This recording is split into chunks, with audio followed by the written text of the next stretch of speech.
এবং আপনার সরকার কিন্তু বেশি দিন টিকবে না। হুম, তো হুম, সুতরাং সহনশীল হতে হবে। আর বাংলাদেশ সম্পর্কে বিষোদ্গার করে লাভ নাই।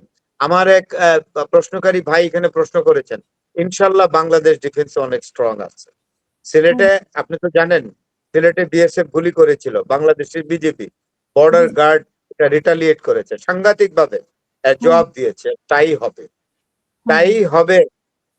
এইভাবেই আপনি জবাব। আপনার বিএসএফ গুলি করলে, আমি তো বিএসএফ যদি 10টা গুলি করে, ওরা 50টা করবে বাংলাদেশের border guard.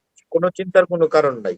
Border is strongly defended by our border security forces BGB, BGB ready. হুম, আমাদের কোনো সমস্যা নাই তো, 19 কোটির দেশ। India should have special consideration about Bangladesh. হুম, সুতরাং এখানে নরেন্দ্র মোদী ইটালিতে আছেন শুনছি, উনি মেলোনি সঙ্গে জর্জিয়া মেলোনি আমার খুব পছন্দের এবং একজন খুব প্রিয় মানুষ। মার্শাল্লাহ, উনি দেখতেও খুবই সুন্দরী, অপরূপা। তো হুম, যাই হোক, উনি ডোনাল্ড ট্রাম্পকে খুব কথা শুনিয়েছেন পোপকে মন্তব্য করার জন্য। এবং উনি জর্জিয়া মেলোনি সাহসিকতার সাথে ইসরায়েলের সাথে সামরিক চুক্তি স্থগিত করে দিচ্ছেন, যেহেতু ইসরায়েল ইরানের উপর আক্রমণ করেছে। তিনি একজন প্রতিবাদী কণ্ঠস্বর, হুম, জর্জিয়া মেলোনি। তো উনি গেছেন। মোদি সাহেব, আমি মনে করব যে উনি চকলেট টকলেট খাচ্ছেন ইর সাথে, শুভ। মেলোনির সাথে, খুব ভালো, very good companion, very hmm, companion of pleasure, very fine, আমি অ্যাপ্রিসিয়েট করি। কিন্তু মেলোনির কাছ থেকে যেন উনি একটু টিপস নিয়ে আসেন যে আপনার দেশকে আপনি শান্ত করেন।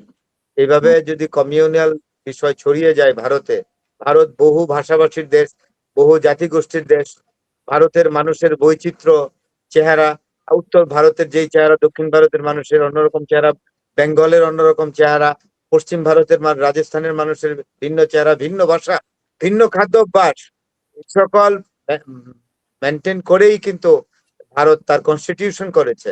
এবং এই কনস্টিটিউশনকে পরে 74 সালে বা 73 সালে বোধহয় সেখানে ধর্মনিরপেক্ষতার এই ক্লজটি ভারতের সংবিধানে এনেছে।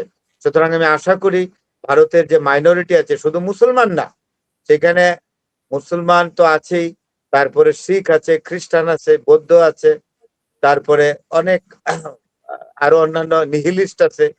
তারপরে এই সকল ধর্মাবলম্বী যারা আছে, তারা যেন শান্তিপূর্ণভাবে বসবাস করতে পারে। পন্ডিত জওহরলাল নেহেরু অত্যন্ত বিচক্ষণ মানুষ ছিলেন। আমার অত্যন্ত পছন্দের নেতা তিনি। ভারতের প্রধানমন্ত্রীদের মধ্যে যতজন প্রধানমন্ত্রী পর্যন্ত হয়েছে, পন্ডিত জওহরলাল নেহেরু আমার অত্যন্ত প্রিয়। ইন্দিরা গান্ধীর পিতা 17 বছর প্রধানমন্ত্রী ছিলেন। অত্যন্ত সহনশীল মানুষ ছিলেন, ভদ্র ছিলেন। পররাষ্ট্র বিষয়টি যাতে নষ্ট না হয়, তিনি কোনো পররাষ্ট্র মন্ত্রী নিয়োগ করেন নাই, উনি এই মন্ত্রণালয় চালিয়েছেন।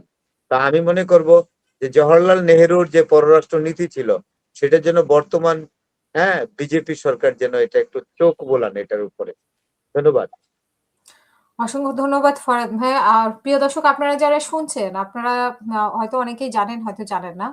ফরাদ ভাই নিজেও কিন্তু মানে প্রতিদিনই কিন্তু উনার আপডেট গুলো দিয়ে থাকেন। আপনারা যদি উনাকে ফলো করে থাকেন তাহলে অবশ্যই মানে আপডেট গুলো খুব সহজে পেয়ে যাবেন। যেহেতু আমার সাথে প্রতিদিন অনেক সময় হয় না। কিন্তু আপনারা উনার পেজে গেলে আপনারা সব আপডেট পেয়ে যাবেন। আমার মনে হয় ফরাদ ভাই আপনার ফরহাদ হোসেন এই নামেই আছে, তাই না? জি, আমার নাম FARHAD, ফরহাদ। তারপরে gap Hossain, capital block HOSSAIN। ঠিক এইখানে যেভাবে লেখা আছে এইভাবেই আপনারা যদি সার্চ দেন ওনাকে পেয়ে যাবেন এবং ওইখানে উনি প্রতিদিনই আপডেট দিচ্ছেন। আপনার কমেন্ট বক্সে কমেন্ট রাখতে পারেন, প্রশ্ন রাখতে পারেন এবং আপনারা মানে ওইখানে যেকোনো আপডেট বিশেষ করে আন্তর্জাতিক বিষয়ে আপনারা আপডেট গুলো পেয়ে যাবেন। তো আপনারা যারা দেখছেন আশা করি যে যাদের অনেক প্রশ্ন থাকে আমরা আলোচনার মাঝে হয়তো প্রশ্নের উত্তর দিতে পারি না। কিন্তু উনি কমেন্ট চেক করে অবশ্যই পরবর্তী যে ভিডিও করবে সেগুলোতে আপনাদের প্রশ্নের উত্তরগুলো অবশ্যই থাকবে। তো ফারুক ভাই আমরা আজকে এখানেই শেষ করব। আপনার শেষ বক্তব্য আজকের অনুষ্ঠানের জন্য প্লিজ। খুবই ফাইন। আমি প্রথম বক্তব্য রাখবো বাংলাদেশ এবং ভারত সম্পর্কে। হুম। দেখুন, পশ্চিমবঙ্গের সঙ্গে আমাদের ভাষার মিল আছে, সংস্কৃতির মিল আছে। পশ্চিমবঙ্গের সনাতন ধর্মাবলম্বীদের সাথে আমাদের ধর্মের শুধু পার্থক্য, তারা মন্দিরে যায়, আমরা মসজিদে বাংলাদেশে যাই। পাঠিয়ে দিচ্ছে। বলছে যে শুভেন্দু আ জোর গলায় বলছে তোমরা যারা যাওয়ার বাংলাদেশে চলে যাও, যারা আসছো যাওগা যাও। না, এই কথা সর্দার প্যাটেলও বলেছিলেন। এটা হ্যাঁ, অনেক ব্লান্ডার তৈরি করেছে। শুভেন্দু এটা বলতে পারেন না, যারা চলে যাও তারা চলে যাবেন কেন? তারা ভারতে হুম, আছে না, ভারত তাদের মাতৃভূমি। হুম, এইসব প্র্যাকটিস বাদ দিতে হবে। আমি শুভেন্দু অধিকারীর প্রতি আমার একটা বক্তব্য থাকবে। শুভেন্দু হুম, অধিকারী নিজেও বাঙালি, তার মামার বাড়ি বরিশাল। সুতরাং আমরা যে আমাদের বিভিন্নভাবে আমাদের পশ্চিমবঙ্গের সাথে আমরা কিন্তু বিভিন্নভাবে লিঙ্ক। এখানে অনেক হিন্দু সম্প্রদায়ের মানুষ আছেন, সনাতন হুম, ধর্মাবলম্বী। তাদের পশ্চিমবঙ্গে আত্মীয় আছে।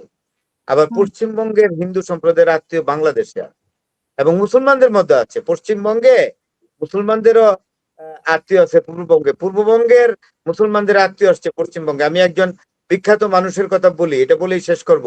যে হুম, মুসলমানদের, আমি হিন্দু সম্প্রদায় বা সনাতন ধর্মাবলম্বীর উদাহরণ আনলাম না। আপনি হুম, মাহবুব মুর্শেদ সাহেবকে চিনেন। তার বাবা পাকিস্তানের চিফ জাস্টিস ছিলেন, জাস্টিস মুর্শেদ, মাহবুব মুর্শেদ, যিনি শেরে বাংলা একে ফজলুল হকের নাতি। হুম, এই মাহবুব মুর্শেদ আর শেরে বাংলা একে ফজলুল হকের ভাগ্নে হলো আপন বোনের ছেলে। যে জাস্টিস মাহবুব মুর্শেদ পাকিস্তানের চিফ জাস্টিস ছিলেন, ওনার বাড়ি কলকাতায়। খোদ হুম, কলকাতায়, মুর্শিদাবাদের লোক। এবং কলকাতায় ওনাদের পার্ক স্ট্রিটের বাড়িটা, এটা বাংলাদেশের ডেপুটি হাই কমিশনের অফিস ছিল বহুদিন। হুম, এবং তাদের বাড়ি ইনটেক্ট ওইখানে আছে, মাহবুব মুর্শেদ সাহেবের বাড়ি। মাহবুব মুর্শেদ সাহেব সেক্রেটারি ছিলেন, ইনফরমেশন সেক্রেটারি ছিলেন, এস্টাবলিশমেন্ট সেক্রেটারি ছিলেন। আমার সাথে ওনার অনেক সম্পর্ক। তারা কিন্তু পশ্চিমবঙ্গের লোক, এখানে চলে আসছে, গুলশানে থাকেন। পশ্চিমবঙ্গে কলকাতা পার্ক স্ট্রিটে তাদের বাড়ি আছে। জাকারিয়া স্ট্রিট কার নামে? মাহবুব মুর্শেদ সাহেবের নানা জাস্টিস হুম, মুর্শেদের শ্বশুরের নামে। জাকারিয়া সাহেব, জাকারিয়া রোড, কলকাতায়। তিনি 2 বার কলকাতা কর্পোরেশনের মেয়র ছিলেন, 2-3 বার লোকসভার সদস্য ছিলেন এবং বিধানসভার সদস্য।